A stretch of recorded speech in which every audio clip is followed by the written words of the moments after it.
Life is good. And for decades, the Walkinshaw name has been synonymous with Holden. But it can be better. And our desire to be the best remains unchanged. This is our next chapter. This is Walkinshaw Andretti United. Walkinshaw Andretti United, a team owned by three big players in the motorsports industry, announced their shock switch from Holden to Ford for the 2023 Supercars season, stunning the whole fan base after struggling to find an alternative manufacturer in Kia or Jaguar. Walkinshaw went to the Gen 3 Mustangs with strong manufacturer support, a difficult and heartbreaking decision for the former Holden factory team. The emotion that's behind this sort of decision and the passion that's within our fan base in particular, you know. The history of this team is so deeply rooted in Holden's history. The two existed with each other for so long that when Holden closed its factories, announced that it wasn't supporting the Holden brand anymore, they had to find another manufacturer, and they found Ford, Holden's enemy in Australian motorsport. And it wasn't a decision he made on his own, with his two partners in crime, Michael Andretti and Zak Brown, owners of Andretti Autosports and United Autosports, who helped make up that name, Walkinshaw Andretti United. And these three together have helped bring the team back to the success that it once had, and back to a team that's been challenging for wins and at times looking like genuine championship contenders. It's been a good story as a Holden fan, and while I'm not exactly a fan of them switching to Ford, I'm very excited to see what they do this year, because they have one of the best drivers in supercars right now in Chaz Mostert working for them. And this guy, man, he's the only driver in supercars history to win Bathurst with the assistance of an echidna, you know? Oh, and what an Australian reason for a safety car. All jokes aside, Mostert is a very complete driver in supercars, and even outside of it, he's found success in TCR, in endurance racing. He's a very good and talented driver, and he's a very great number one for Walkinshaw Andretti United. He's been winning in basically any machinery he can get his hands on, whether it be a Holden Commodore or a Ford Falcon or even a Ford Mustang. He's been in it and he's been winning throughout his whole career. He was at one point in the lead of the championship last year, and he was probably the third most complete driver throughout the whole season behind SVG and Waters in my opinion. And even when he's not looking dominant, you can't count him out of a comeback drive. He's won a comeback drive at the Gold Coast, and he's won very famously a comeback drive at Bathurst. I mean, that 2016 win, it's unparalleled in motorsport history. To have started from last, been in the wall at one point, and still win the race.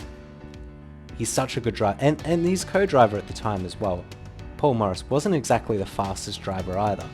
So to have done that is such an immense showing of skill that, I mean, wait a minute. Why does Paul Morris keep featuring in my videos? Oh, big moment, a massive moment for one of the Pepsi Max cars. Into the wall and out of business for Chaz Mostert, the reigning champion, has had a monumental crash. This will be a red flag. The only bad thing I have to say about Mostert is that throughout his history, when he's had big crashes, they've been big crashes, like that Bathurst one I just showed you. And when he's tagged with people, Cam Waters, he tends to do it often. Not to say that that's a bad thing, like every driver has incidents, but he did have a fair few tangles with his own teammate across a few years, to a point where it became a running joke. However, he is one of the most likable and down-to-earth drivers on the grid, and I just genuinely wish him well, even if I'm not supporting the manufacturer next year. I just want to see him do well. I want to see the team do well with him as well, because I think he could be in for a shot at the championship if things go right, especially after that win at the last race of the last championship, where Nick Percat, his partner, finished in P2, a 1-2 for Walkinshaw Andretti United.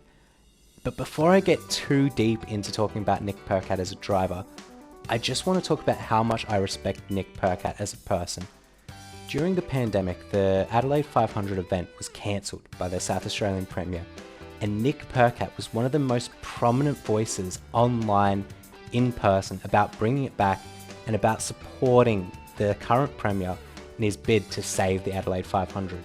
And on top of that, he was one of the most prominent voices other than Shane Van Gisbergen about keeping stick shift. And it's for this that I will forever respect him for what he's done for the sport along with his other drivers, because he's a genuine fan and this sport does mean a lot to him. And on top of that, Nick Percat has shown moments of brilliance throughout his career. He's won with Lucas Dumbrell Motorsport and Brad Jones, two teams that really aren't known for winning, if I'm being honest. Throughout the past few seasons, I would say that it's fair to say that he has been on a little bit of a slump. He's been off form and not exactly where you'd expect him, especially in the Walkinshaw cars. However, the last race last season, he did really well. Came from the back of the grid to finish P2 with his teammate, and I think that's a good sign of what's to come through Gen 3. And let's just not forget that he won Bathurst in his first ever running with Garth Tander. He's no slouch, he's a very good driver when he wants to be. He's one of the dark horses of supercars where he could be where you would never expect him. When everything looks like it's going bad for him, he'll bounce back. And that's why I'm still having faith for him to potentially pick up a win in 2023 in the new Gen 3 regulations. If nothing else, at least because of him, we have one of the best calls in Bathurst history for the finishing moments. It's been more than 30 years since a rookie claimed victory at Mount Panorama in a legendary finish. This is the year of the rookie and the pro. Tander and Nick Percat are the champions. I'm excited to see where these two guys end up next year.